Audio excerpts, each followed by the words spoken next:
स्वागत है आपका हमारे चैनल योगा एजुकेशन इंडिया में। विद्यार्थियों, जैसा कि आप सभी ने पिछले वीडियो में वृत्तियों को समझ लिया है, अब उन वृत्तियों को रोकने के उपाय क्या हैं, यानी उन वृत्तियों का निरोध किस प्रकार से हम कर सकते हैं, या मन को शांत रखने के साधन कौन से हैं, क्योंकि उन वृत्तियों से मन अशांत रहता है। मन में चंचलता उन्हीं वृत्तियों के कारण आती हैं, तो कैसे हम उनको रोकेंगे। और इस वीडियो में 12 से लेकर 17 तक समझने वाले हैं सूत्र को। अब चलिए सबसे पहले 12 नंबर के सूत्र को हम समझते हैं, यानी मन को शांत रखने के साधन कौन से हैं। तो देखो कौन से साधन हैं। अभ्यास वैराग्याभ्याम तन्य निरोधा 12 नंबर का सूत्र है, यानी उन चित्त वृत्तियों जो पिछले वृत्तियों जो हैं प्रमाण विपर्य विकल्प निद्रा स्मृति आदि हैं, उन चित्त वृत्तियों का निरोध अभ्यास और वैराग्य से होता है। विद्यार्थियों, श्री कृष्ण भगवान ने गीता में भी अर्जुन से कहा है कि अभ्यासेन तु कौन्तेय वैराग्येण च गृह्यते। यह गीता में 6ठे अध्याय में 35 नंबर के सूत्र है, श्लोक है। यानी अर्थात मन को वश में करने के लिए अभ्यास और वैराग्य दोनों ही आवश्यक हैं। यह गीता में बताया गया है, भगवत गीता में। अगर भगवत गीता में मुख्य पॉइंटों को समझना चाहते हैं तो पिछले वीडियो पढ़े हुए हैं, आप उसमें देख सकते हैं। तो मन को शांत रखने के साधन अभ्यास और वैराग्य, यह बताया 12 नंबर के सूत्र में। अब इसके अलग अलग अर्थ को समझते हैं। विद्यार्थियों, अभ्यास यानी निरंतर प्रयास, अभ्यास मीन्स निरंतर प्रयास, और वैराग्याभ्याम यानी इच्छाओं से मुक्ति, इच्छाओं से मुक्ति, ठीक। और तन्य निरोधा उन्हें रोकना, किनको, उन वृत्तियों को। तो अभ्यास और वैराग्य से उन सभी अशांतियों को दूर करने में सहायता मिलती है जो ध्यान को भंग करते हैं। यह दूसरी तरह से मैंने आपको समझाने का प्रयास किया है, क्योंकि आप योग साधक के विषय में ही समझ रहे हैं, योग शास्त्र को समझ रहे हैं, योग सूत्र को समझ रहे हैं, और जो अलग से मैं वर्ड यूज़ करती हूँ वो आपको समझाने के लिए केवल, बाकी आपको तो समझना है योग शास्त्र को ही, है ना। अब चलिए आगे समझते हैं। अब इसमें अभ्यास के बारे में बताया है, यानी अभ्यास पर प्रकाश डाला है। अगला सूत्र समझते हैं। तत्र स्थितो यत्नो अभ्यासः, यह 13 नंबर का सूत्र है, पहले ही अध्याय का। तो तत्र यानी इनका और या इन परिस्थितियों में, ठीक। स्थितियों, निरंतरता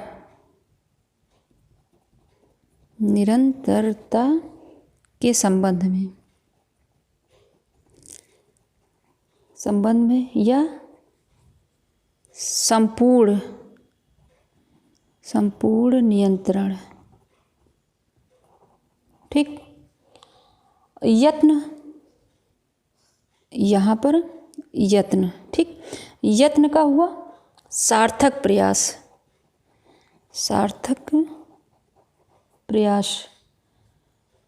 और अभ्यास का आप समझ ही रहे हैं, प्रयास या अभ्यास। तो इसका एक लाइन में अर्थ समझ लें पहले। उन दोनों में से, यानी चित्त की स्थिरता के लिए जो प्रयत्न है वह अभ्यास है। चित्त की स्थिरता के लिए जो प्रयत्न किया जाएगा वह अभ्यास है। अब तत्र यानी इनका अभ्यास, ये आपने समझ लिया है, यानी और इसको थोड़ा समझ लें। तन्य निरोधा, यानी जो इसमें तन्य निरोधा है उन्हें रोकना है ना, तो अगले सूत्र में क्या बताया गया है कि तत्र स्थितो यत्नो अभ्यासः, यानी अब यहाँ पर तत्र मीन्स वहाँ भी, यानी उन दोनों में से स्थितो यानी चित्त की स्थिरता के लिए जो प्रयास किया जाता है उसे अभ्यास कहते हैं। या फिर अभ्यास एक स्थिर प्रयास है जो चेतना में इन भटकाओं और उतार चढ़ाव को शांत करने के लिए, जिससे ध्यान को एक बिंदु पर केंद्रित और स्थिर किया जा सके।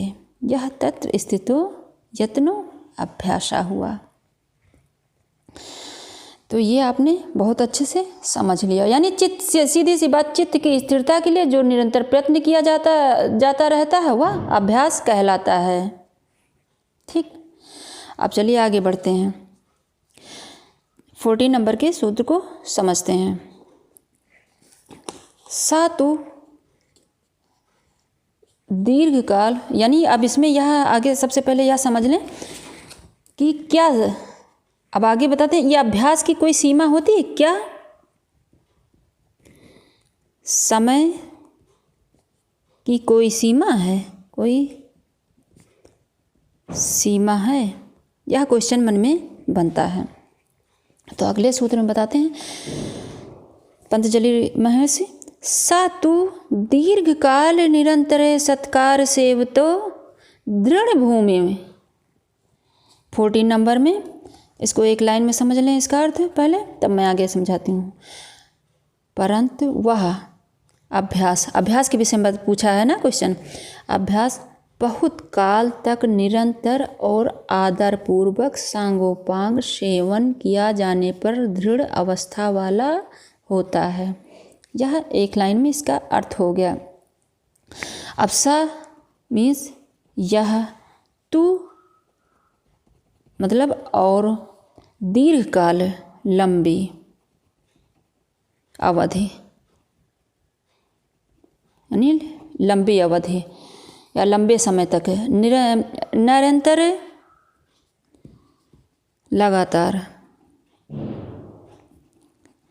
लगातार और सत्कार यानी भक्ति भाव, भक्ति समर्पण, आसेवित इसका अर्थ हुआ पूरे मन से अभ्यास, पूरे मन से अभ्यास, और दृढ़ भूमि यानी ठोस भूमि या जमी हुई या जड़ वाला, इसका ये अर्थ हुआ। अब इन सभी को मिलाकर यानी यह अभ्यास लंबी अवधि तक भक्ति और उत्साह के साथ किया जाता है। कैसे? भक्ति और उत्साह के साथ किया जाता है। इसमें एक लंबा समय लगता है, यानी दीर्घ काल, लंबा समय जिसमें कोई बाधा ना हो, ताकि चेतना में एक ठोस और स्थिर आधार तैयार हो सके। दूसरे जो है पॉइंट की तरह समझ लें, यानी किंतु, अब जैसे साया हो गया, अब इससे होता है किंतु भी होता है। तो यानी किंतु सह मतलब वह अभ्यास, अब यह कहो चाहे वह कहो, और तो यानी किंतु या और। ध्यान, एक एक पॉइंट पर ध्यान देना, यानी किंतु वह अभ्यास लंबे समय तक निरंतर और सत्कार पूर्वक अंग उपांग सहित सेवित होने यानी सेवन किए जाने पर दृढ़ स्थित वाला हो जाता है।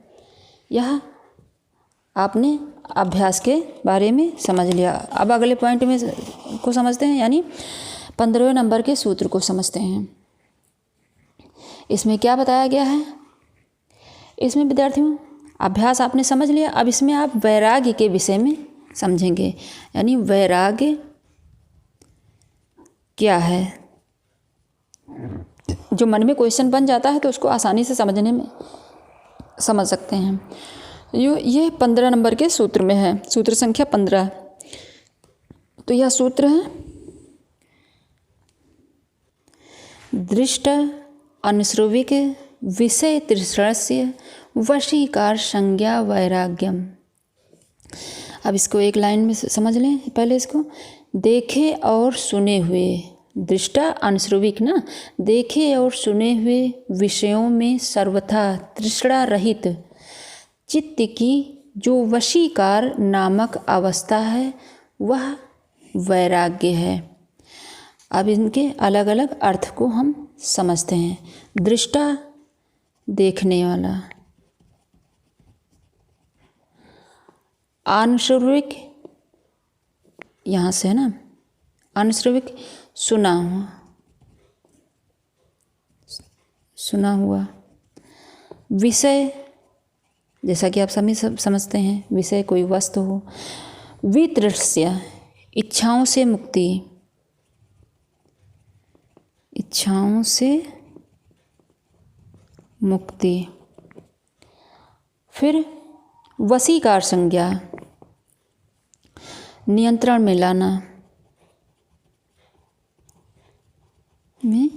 लाना। वैराग्यम, वैराग्य या मोह माया से मुक्ति, माया से मुक्ति। तो वैराग्य क्या है? यानी सांसारिक भोग विलास और इच्छाओं को नियंत्रित करने का एक और तरीका है वैराग्य। भले ही ऐसी अभिलाषा व्यक्ति में स्पष्ट रूप से दिखती हो या नहीं, वैराग्य की ओर बढ़ने से पहले व्यक्ति को अपने अंदर मोह से मुक्ति की भावना जगानी पड़ती है। वैराग्य की दशा को प्राप्त करने का यह पहला कदम है। ठीक, क्या है? यह पहला कदम है। यानी इसको आप देखे हुए एवं सुने हुए विषयों में जो पूर्ण रूपेण तृष्णा रहित ऐसे चित्त की वशीकार संज्ञा, यानी संज्ञामित अवस्था, बस यहाँ है संज्ञा ना, वशीकार संज्ञामित अवस्था को ही वैराग्य कहते हैं। ठीक, अब ये आपने समझ, यानी देखे और सुने हुए विषयों में सर्वथा तृष्णा रहित चित्त की जो वशीकार नामक अवस्था है वह वैराग्य है। वैराग्य को आपने समझ लिया। अब आगे हम समझेंगे 16वें नंबर के सूत्र को। चलिए देखते हैं इसमें क्या बताया है महर्षि पतंजलि ने। अब इसमें पर वैराग का लक्षण बताया है इस सूत्र में 16वें नंबर में। ध्यान से समझना, वैराग्य का लक्षण बताया है।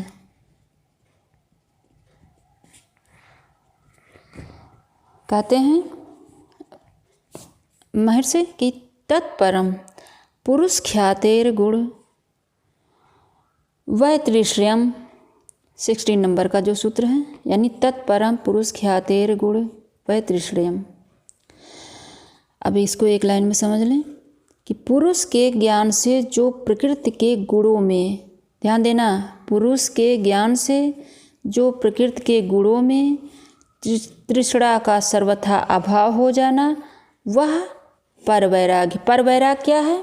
पुरुष के ज्ञान से जो प्रकृति के गुणों में तृष्णा का सर्वथा अभाव हो जाना, किसमें? प्रकृति के गुणों में, वह परवैराग्य है। अब पुरुष ख्याते, अब इनको अलग, इसका अलग अलग अर्थ हम समझते हैं। पुरुष ख्याते यानी पुरुष के ज्ञान से, पुरुष के ज्ञान से, या आत्मा के विषय में धारणा, इसका अर्थ यह भी निकलता, पुरुष आत्मा ही तो हुआ, आत्मा को ही तो समझना, आत्मा के विषय में धारणा। ठीक, तत्परम सर्वोच्च, उत्कृष्ट,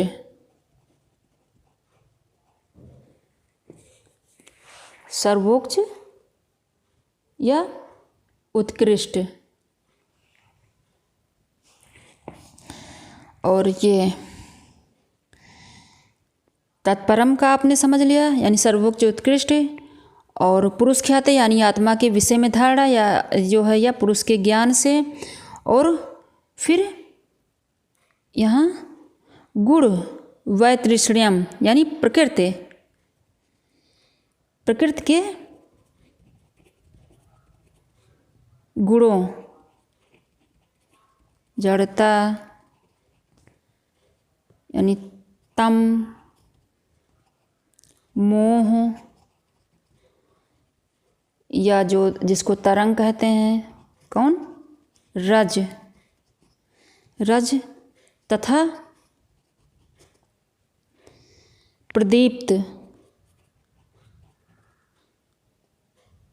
प्रदीप्तता या शांति, कौन, सत्व गुण। प्रकृति के गुण है ना, सत्व के गुणों के प्रति उदासीन भाव रखना। ध्यान देना, ये क्वेश्चन आया था।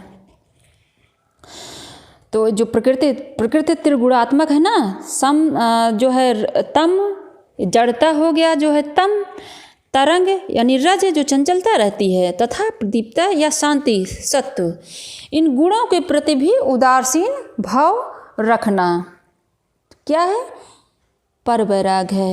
अर्थात वैराग से भी एक उच्च और श्रेष्ठ मार्ग है। आपने इसमें वैराग्य क्या समझ लिया 15 नंबर के सूत्र में। अब इसमें यह बताया कि वैराग्य से भी श्रेष्ठ मार्ग है क्या, पर वैराग्य है।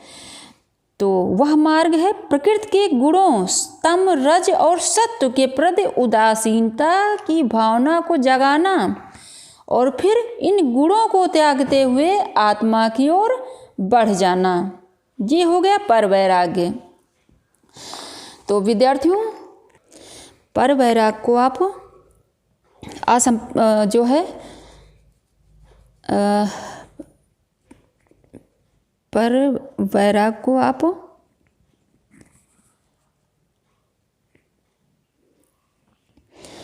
को पुरुष ख्याति, इन शब्दों पर जरूर ध्यान देना, पुरुष ख्याति या विवेक ख्याति, ख्याति की स्थिति मानी जाती है जब चित्त की ऐसी स्थिति हो जाती है, यानी जब यह अवस्था प्राप्त हो जाती है, जैसे जैसे अभ्यास बढ़ता जाता है वैसे वैसे चित्त का निर्माण होता जाता है। और उसके बाद क्या होता है, यानी तत्पश्चात इस स्थिति में भी विरक्ति हो जाती है, यानी गुण त्रय के प्रति भी वैराग्य होने लगता है। और इन गुणों को जो तमो सतो गुण, यानी तमो रजो सतो, इन सभी गुणों को त्यागने के बाद फिर फलस्वरूप क्या प्राप्त होता है, तो प्रसन्नता आदि गुण उत्पन्न हो जाते हैं, प्रसन्नता आदि के गुण उत्पन्न हो जाते हैं। और यही यानी वैराग्य, पर वैराग का यह लक्षण है, ध्यान देना। यानी पर वैराग में ऐसी स्थिति उत्पन्न हो जाती है। और फिर आगे बताया गया है, यानी महर्षि पंतजलि ने क्या बताया है अगले सूत्र में 17 नंबर के सूत्र में, कि संप्रज्ञात समाधि तथा उसके भेदों का जो है भेद क्या है। संप्रज्ञात ज्ञात समाधि, क्योंकि ये अवस्था हो जाती है ना पर वैराग्य, संप्रज्ञात समाधि की अवस्था हो जाती है, ठीक। और फिर अगले सूत्र, क्योंकि क्रम से ही सभी चल रहे हैं ना, कुछ भी डिफरेंट इधर उधर नहीं है सूत्र, ये ध्यान रखना। सारे सूत्र क्रम से ही हैं, तो क्रम से ही समझना तो बहुत आपको बहुत अच्छे से समझ में आएगा। यानी अभ्यास और वैराग्य के जो है इसके फल कह सकते हैं आप। जब अभ्यास और वैराग्य का पालन करते आगे बढ़ेंगे तो अभ्यास और वैराग्य का फल कह सकते हैं संप्रज्ञात समाधि को। अभ्यास और वैराग्य का फल। चलिए समझते हैं 17वें नंबर के सूत्र। तो देखना, वितर्क, विचार, आनंद, अस्मिता, रूप, अनुगमात संप्रज्ञाता। वितर्क, विचार, आनंद, अस्मिता, रूप, अनुगमात संप्रज्ञाता। तो वितर्क का, और इसका सबसे पहले जो है आप एक लाइन में समझ लें। देखो, वितर्क, विचार, आनंद, अस्मिता, इन चारों के संबंध से युक्त चित्त वृत्ति का समाधान यानी संप्रज्ञात योग समाधि है। ये फल है, ये ध्यान देना। अगर पूछा जाए कि अभ्यास और वैराग्य का फल क्या है तो संप्रज्ञात समाधि है। और लेकिन इसमें ये जो है इनके आप जैसे कितने भेद हैं, संप्रज्ञात समाधि के कितने भेद हैं, तो वितर्क, विचार, आनंद, अस्मिता, इतने भेद हैं। तो चलिए समझते। वितर्क यानी विश्लेषणात्मक अध्ययन। वितर्क को आप विश्लेषणात्मक अध्ययन, और फिर या अनुमान, या इसको आप अनुमान, यहाँ पे अनुमान लगाना है, यहाँ नीचे साइड में देखना, यहाँ लिख रही हूँ मैं, अनुमान लगाना। और विचार, फिर कारण। विचार का अर्थ कारण या अंतर्ज्ञान, ठीक। और आनंद का प्रसन्नता, जैसा आप सभी समझते हैं।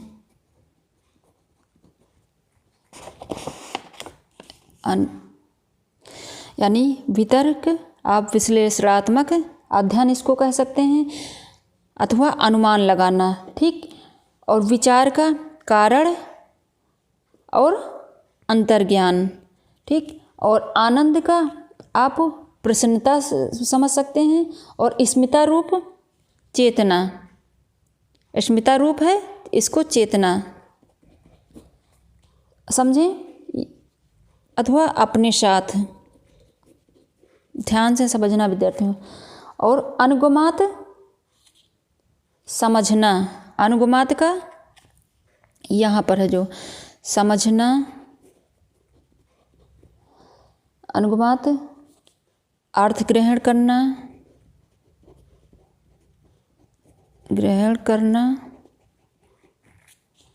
और संप्रज्ञाता यानी संप्रज्ञाता का क्या, अब जैसे संप्रज्ञात समाधि आप जानते हैं तो संप्रज्ञाता का अर्थ क्या हुआ, वास्तविक ज्ञान। संप्रज्ञाता वास्तविक ज्ञान, तो विज्ञान या सटीक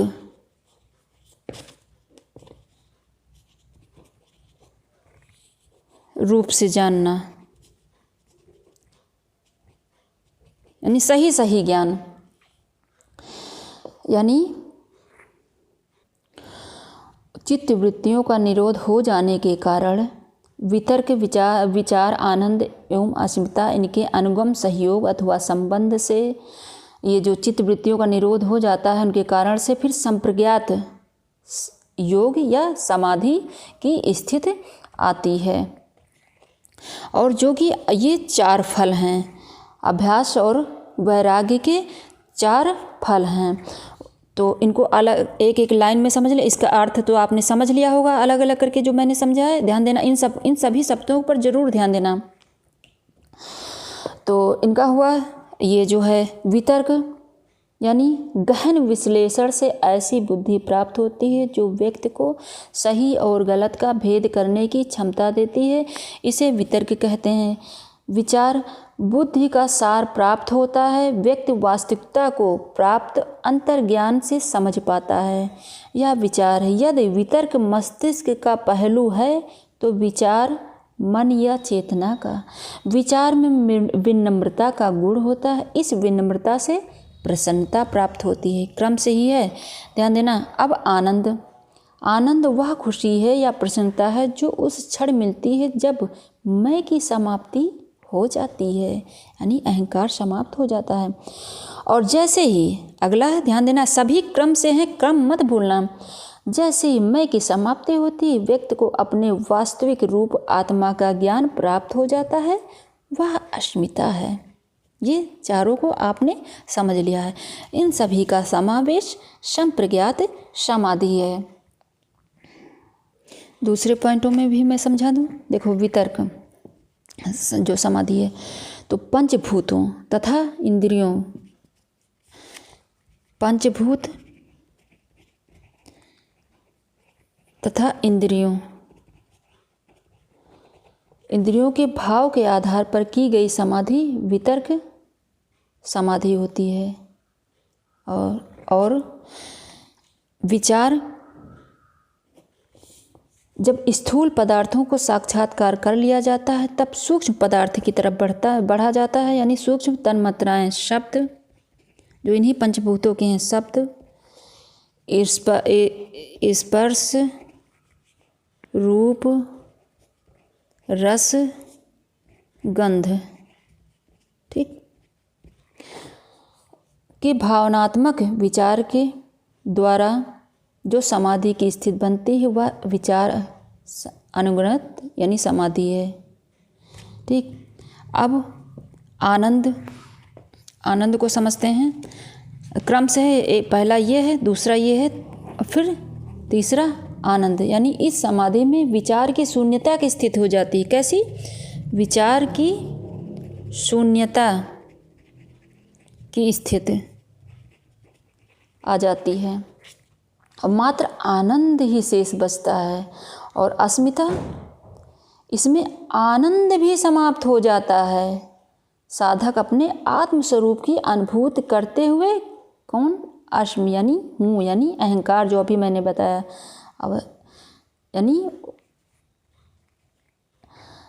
साधक अपने आत्मस्वरूप की अनुभूति करते हुए अपने में अवस्थित, यानी अस्मि यानी हूँ में अवस्थित हो जाता है। कहाँ पर? अस्मि में, अस्मि में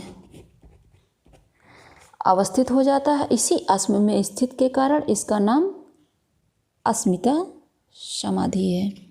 यानी कुल मिला के अहंकार की समाप्ति हो जाती है, जो पिछले पॉइंट में समझाया।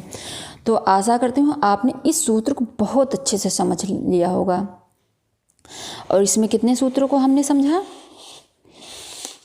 एक बार मैं दोबारा बता दूं।